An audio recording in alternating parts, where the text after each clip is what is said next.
જય શ્રી કૃષ્ણ મિત્રો, સ્વાગત છે તમારું આપણી ચેનલ શ્રી વેદાંશ્રીમાં. આજે આપણી આ વિડીયોમાં ઇન્દિરા એકાદશી વ્રતની તિથિ, વ્રતના પારણા અને તેની કથા વાર્તા સાંભળીશું. જો તમે આ ચેનલ પર નવા છો તો વિડીયોને લાઈક કરી, શેર કરી, સબસ્ક્રાઈબ જરૂરથી કરજો. ધન્યવાદ. હિન્દુ ધર્મમાં એકાદશીનું વ્રત મહત્વપૂર્ણ સ્થાન ધરાવે છે. પ્રત્યેક વર્ષ દરમિયાન 24 એકાદશીઓ આવે છે. જ્યારે અધિક માસ આવે છે ત્યારે તેની સંખ્યા વધીને 26 થઈ જાય છે. આ પૈકી ભાદરવા માસના વદ પક્ષ વખતે આવતી એકાદશી, જેને ઇન્દિરા એકાદશી તરીકે પણ ઓળખાય છે, અને ભાદરવા માસના વદ પક્ષમાં પિતૃપક્ષ ચાલે છે તો તેને પિતૃ એકાદશી પણ કહેવામાં આવે છે. આ એકાદશી ખૂબ જ પવિત્ર અને પાપ હરતા એકાદશી આવે છે. એના વ્રતના પ્રભાવથી મોટા મોટા પાપોનો નાશ થઈ જાય છે.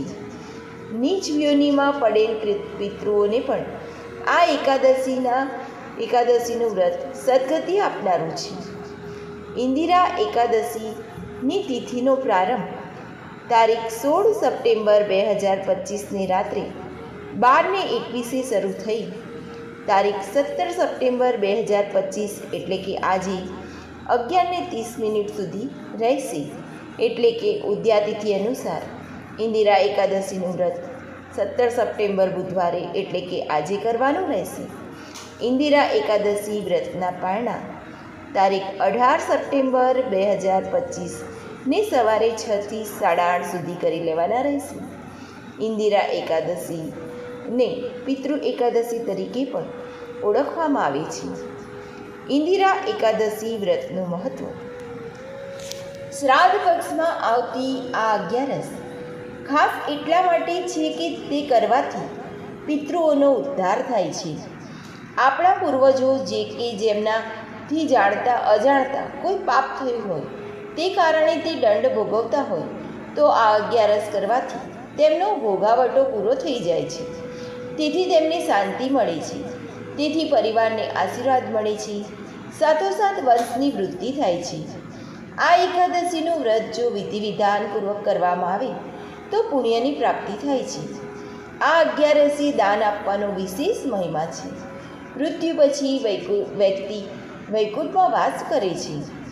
હવે જાણીએ ઇન્દિરા એકાદશીની વ્રત કથા. ભગવાન શ્રી કૃષ્ણ ધર્મરાજ યુધિષ્ઠિરને ઇન્દિરા એકાદશી વ્રતનું મહત્વ સમજાવતા કહે છે કે જેમાં શ્રી કૃષ્ણ ભગવાને કહ્યું છે કે સમસ્ત પાપ કર્મોનો નાશ કરનારી એકાદશીમાં ઇન્દિરા એકાદશી ખાસ છે. આ વ્રત કરવાથી પિતૃઓને મુક્તિ મળે છે. હે રાજન, ઇન્દિરા એકાદશીની કથા જે હું તમને કહું છું તે તમે ધ્યાનથી સાંભળો. તેને સાંભળવા માત્રથી જ વાજપેયી યજ્ઞ સમાન ફળની પ્રાપ્તિ થાય છે. ભગવાન શ્રી કૃષ્ણએ કહ્યું કે સતયુગમાં મહિસ્મતી નામની નગરી હતી. ત્યાં મહાપ્રતાપી રાજા ઇન્દ્રસેન રાજ કરતા હતા. રાજા પોતે ધર્માત્મા અને પ્રજાવત્સલ્ય હતા. તેમના શાસનમાં પ્રજા પણ સુખ ચેનથી રહેતી હતી. ધર્મ અને કર્મના તમામ કાર્યો નગરમાં ખૂબ સારી રીતે થતા હતા. એક દિવસે એવું થયું કે નારદજી ઇન્દ્રસેનના દરબારમાં પહોંચ્યા.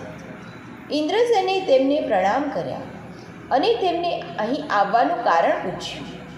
ત્યારે નારદજીએ કહ્યું કે હું તમારા પિતાનો સંદેશ લઈને આવ્યો છું, જે આ સમયે પૂર્વજન્મમાં એકાદશી વ્રતનો ભંગ કરવાને કારણે યમરાજ દ્વારા દંડ ભોગવી રહ્યા છે. નારદજીની વાત સાંભળી ઇન્દ્રસેન રાજા વ્યતીત થઈ ગયા. દેવર્ષિને તેમણે તેનું સમાધાન પૂછવા લાગ્યા. ઇન્દ્રસેને કહ્યું કે મહારાજ, કોઈ ઉપાય બતાવો કે જેથી કરીને મારા પિતાની પીડાનો અંત આવે, તેમની ગતિ થાય. ત્યારે દેવર્ષિએ કહ્યું કે હે રાજન, તમે શ્રાદ્ધ પક્ષમાં આવતી ઇન્દિરા એકાદશીનું વ્રત કરો. આ દિવસે નારાયણનું વિધિ વિધાનપૂર્વક પૂજન કરો અને આખો દિવસ ઉપવાસ કરો. અને ભગવાન વિષ્ણુનું ભજન, મંત્ર જાપ, કથા શ્રવણ કરો અને ભગવાન વિષ્ણુનું ઓમ નમો ભગવતે વાસુદેવાય મંત્રનો જાપ કરો. એના પુણ્યથી તમારા પિતાને મુક્તિ મળી જશે.